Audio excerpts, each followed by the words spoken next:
You are watching Public Access Channel 17. As requested by...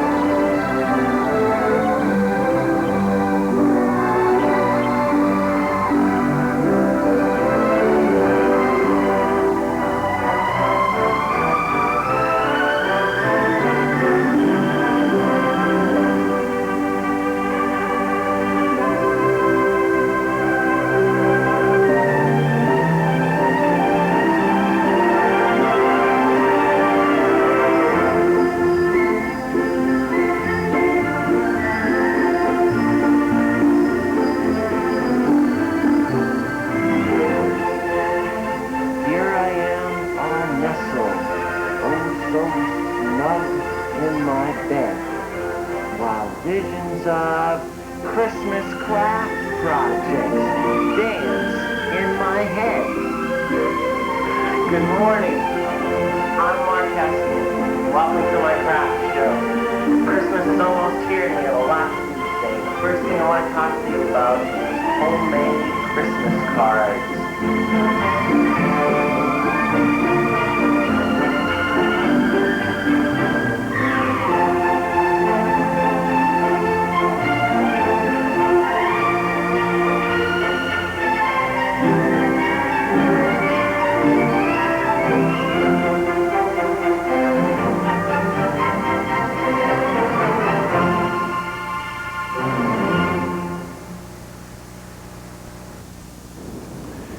Just think how special it would be if every Christmas card you received this year was homemade.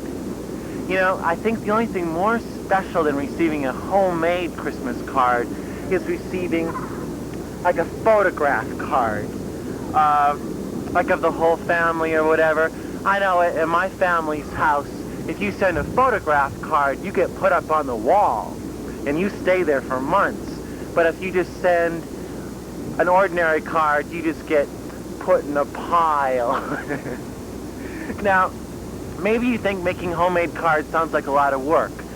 Well, to make it more fun, you could get together like with a group of friends or with your family and have a little card making party and just sitting around and talking and laughing and making cards. I think that's a good idea. It would make it more fun. Another idea is if you have children in your family, you could commission them to make the cards. And the holidays are really for children and all about children, so what could be more special or appropriate than having a kid make your Christmas cards for you? And I think they would probably be very honored to do it. I did this at Thanksgiving time. I had my niece, Erin Carlson, make my Thanksgiving cards for me. And she's 8 years old, and I think she did a real good job, and she was glad to do it, and I was sure glad to have her do it. Speaking of Thanksgiving cards, I wanted to share with you a Thanksgiving card that was sent in by one of you, one of my viewers. It's this turkey card. And first of all, inside the tail, they wrote a little note. And then I tuck this in there like that, and it stands up. And this was this was a lot of fun to get, and a lot more fun to receive than a bought card. And of course, when you're sending out your Christmas cards, you should always use a special stamp, preferably a Christmas stamp, to put on it.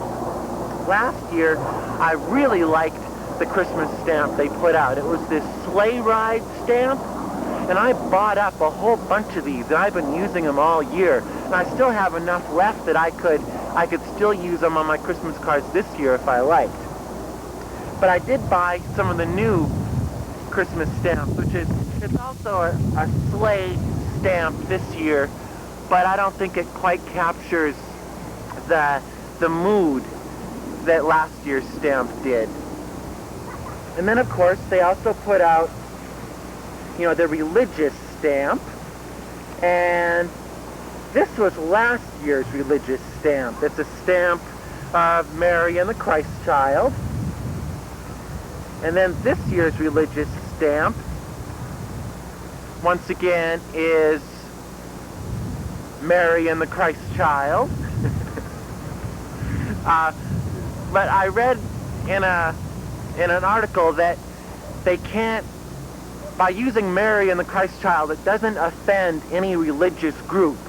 Whereas if they had any other people in it, like the manger scene or Joseph, it would offend someone. So every year they can only use Mary and the Christ Child. So that gets a little boring. All right, I also wanted to suggest, I think stamps make a very good gift idea. For instance, when I was buying my Christmas stamps, I ran across these dinosaur stamps.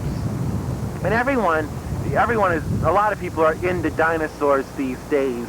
And I think, like, dinosaur stamps, then give it to someone who loves dinosaurs. And I think that makes a very practical, yet a very fun gift.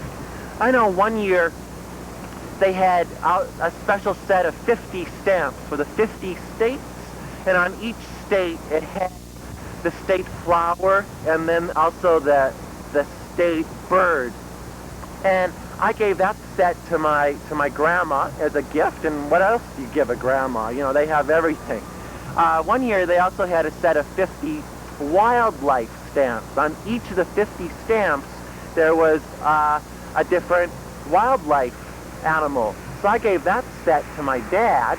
And when you buy these special stamps, they don't cost any extra. Just because they have something special on them, they're still just 25 cents or whatever the cost of the stamps are at that time.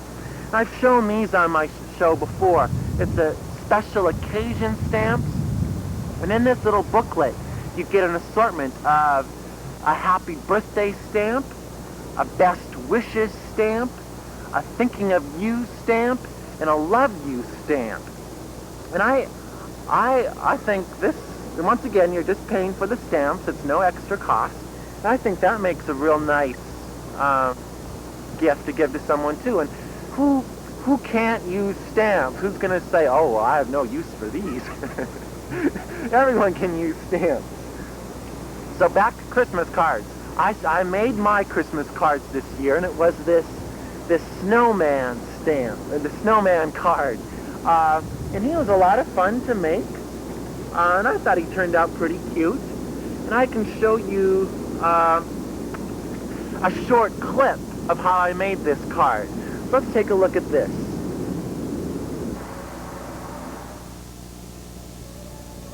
What we're going to do is make, well, first of all, we have the base. This is going to be our base. We're going to use the dark blue, royal blue for the base. And we've already measured it so it'll fit our envelope. Okay, first I'm making what's going to be the body. Now with this snowman, it's just kind of the head and shoulders shot by the snowman. When making the snowballs, the body of the snowman, remember the edges of a snowman are not real round. I'm making the head now. Once again, you don't need a perfect circle. This is the thing about many of these cards, they don't have to be perfect. Okay, there we have body. Gluing on the head. Okay, now let's make, I think I'm going to make a green scarf for him. Making some dots to use for his mouth. I have like a big darning needle. I think this will help me put the glue on to the little dots. I put a dab of glue on a piece of scrap paper. And you probably can't see this, but I'm picking the dot up.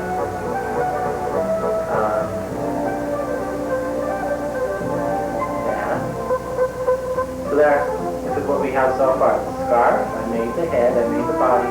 Now I'm going to make a series of these hole punch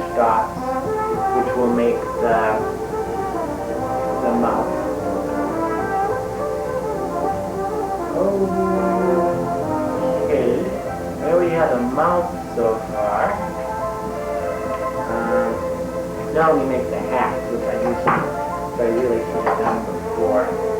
I'm going to make the hat in two pieces, the rim part.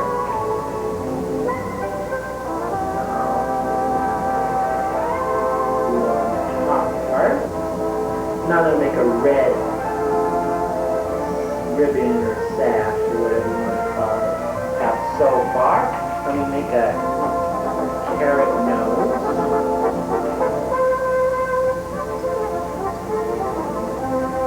Once again, I try not to use too much glue, because otherwise it gets on the paper and it makes the whole thing look so messy. Okay, a couple of dark eyes. Generally, whenever I make anything, the bigger the eyes, the cuter it is. Little beady eyes are not cute. Experiment. If you make like a picture of a doll or draw a picture of someone, the bigger you make their eyes, the cuter it'll be, generally. Pressing until all the glue is dead. Now the parts of the hat that came off of the page. Oh. Okay. There we go. So that's how I made my snowman card. I think it was a lot of fun to make. And I also wanted to show you the card I sent out last year, which was this glitter card, just using glitter and glue. And I thought it turned out very beautiful, yet it was really very simple to do. The only thing is I have a feeling that the people I sent it to are still finding bits of glitter in their carpet. But let's take a look at a clip where I'll show you how I made this card. Now we're going to make a Christmas card. Here's my envelope. I cut the piece of paper, twice the size of the envelope to fit the envelope. I'm going to fold it in half with the glue. I'm going to write whatever I want in front of my Christmas card to say. Just using your normal white glue.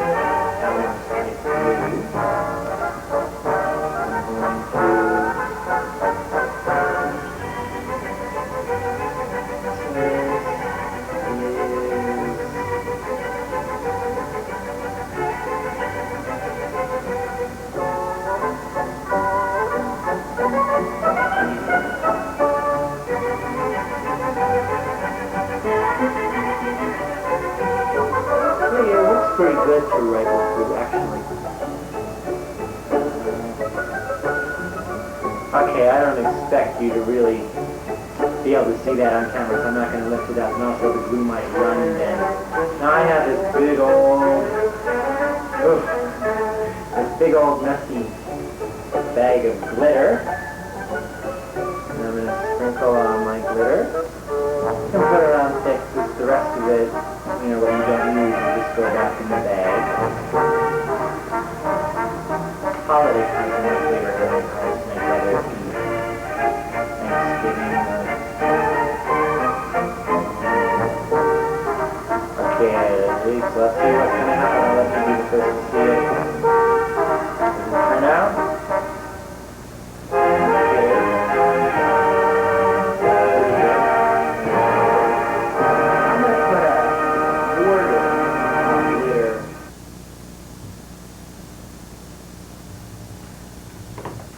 Actually, I'm a little embarrassed by this card because it's not really a good sample, because I started real big at the beginning, and then I ran out of room at the end. And I think that's why I still have this one left over. The ones that I actually sent out last Christmas were more in proportion and more even. And I've said this on my show before, that as long as you're going to make one homemade card, you might as well make a dozen. Because the first one will take like an hour to make, but once you have the first one down and decide what you want to do and how the pattern is going to be, the other ones will take just 5 minutes each to make. And like there's a hat, you can cut out like 5 hats at a time. It makes it really go very fast. people you sent them to won't know that you did it like that. They'll think you went through all that work just for them. They won't know it's just 1 in 25 that you whipped out one afternoon. Now we're here in Yonkers, New York, at the home of Lisa McLaughlin. Lisa lives here with her husband Bob and their 2 children, Ian and Kate. Lisa is very crafty, and today she agreed to share some of her holiday Christmas projects with us. So she's waiting for us in the dining room. Let's run in and meet her.